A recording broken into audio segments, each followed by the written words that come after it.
अब हमें पढ़ना है विषमबाहु त्रिभुज किसे कहते हैं, किसे? विषमबाहु त्रिभुज। ठीक है, विषमबाहु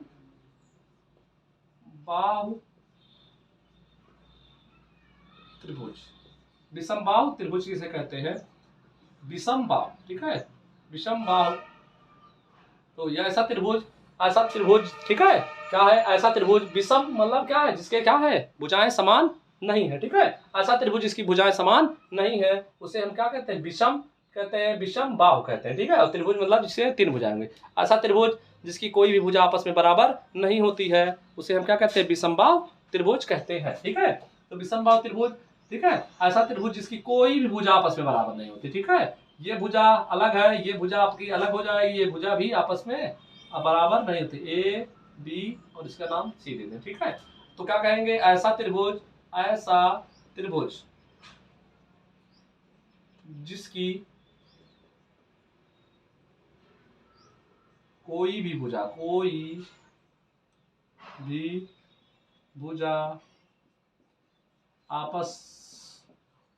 में बराबर नहीं होती है उसे विषमबाहु त्रिभुज। ठीक है, उसे विषमबाहु त्रिभुज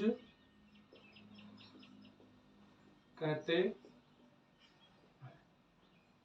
क्या कहते हैं? उसे विषमबाहु त्रिभुज कहते हैं। यहाँ पर हम कह सकते हैं ए बी जो भुजा है वो बीसी के बराबर नहीं है। ठीक है, और बीसी के बराबर नहीं है, और बीसी जो है तो वो सीए के बराबर नहीं है, कोई आपस में बराबर नहीं होता। ठीक है, ऐसा त्रिभुज जिसकी कोई भी भुजा आपस में बराबर नहीं होती है, ठीक है, उसे क्या कहते हैं? विषमबाहु त्रिभुज कहते हैं। ठीक है, विषमबाहु त्रिभुज में कोण भी आपस में बराबर नहीं होते हैं, कोण भी बराबर नहीं होते हैं। ठीक है, कोण भी आपस में बराबर नहीं होते। ठीक है, न तो भुजाएं बराबर होंगे न तो कोण बराबर होते हैं। ऐसा त्रिभुज जिसकी कोई भी भुजा आपस में बराबर नहीं होती है उसे हम विषमबाहु त्रिभुज कहते हैं, और उसकी कोई भी भुजाएं जब बराबर नहीं है तो उसके कोण भी आपस में बराबर नहीं होते हैं, उसे हम विषमबाहु त्रिभुज कहते हैं। अब विषमबाहु त्रिभुज के लिए हम क्या करते हैं? विषमबाहु त्रिभुज का हमें क्या अगर परिमाप बताना है। ठीक है, क्या बताना है? अगर तो मान लो ये ए भुजा, ए को शीर्ष है तो इसके सामने वाली भुजा को हम स्मॉल ए से प्रदर्शित कर देते हैं, और बी वाले को स्मॉल बी से प्रदर्शित कर दे, और सी भुजा को क्या करते हैं? स्मॉल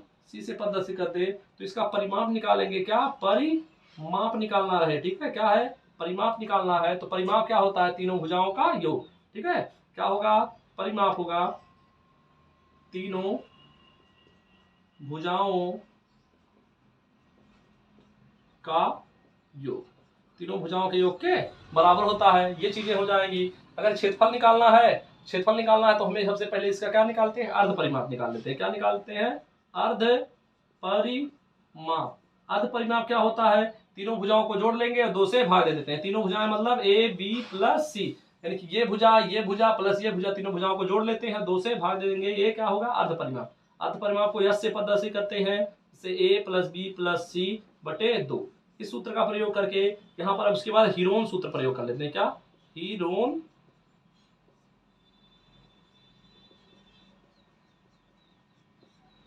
सूत्र। ठीक है, हीरोन सूत्र का प्रयोग करके हम किसी भी त्रिभुज का क्षेत्रफल निकाल सकते हैं। ठीक है, किसी भी त्रिभुज का क्षेत्रफल निकाल सकते हैं हीरोन सूत्र का प्रयोग करके। हीरोन सूत्र क्या है? त्रिभुज का क्षेत्रफल। त्रिभुज का क्षेत्रफल क्या होगा? इससे कैसे निकलेगा? अंडर रूट में ये अर्ध परिमाप यस, क्या करेंगे? एस माइनस ए, और दूसरे क्वेश्चन में एस माइनस बी, और तीसरे क्वेश्चन में क्या हो जाएगा? एस माइनस सी।